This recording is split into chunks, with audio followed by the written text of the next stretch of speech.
Okay, so basically the next step is to peeling our plantains and cutting them like French fries. This is the key, or the best way to do these fried plantains for this recipe. So you just want to cut a vertical cut. You want to do a vertical cut, and then with your hands, your fingers, you peel off the skin.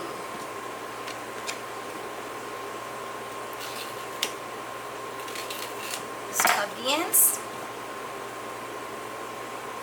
in one vertical cut, just like so.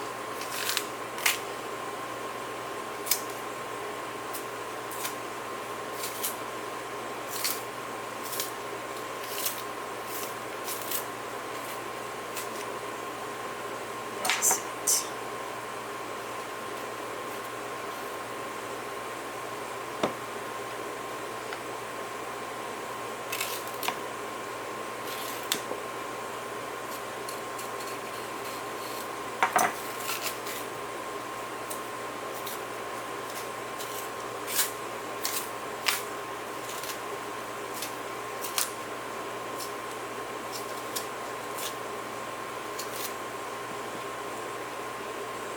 Okay.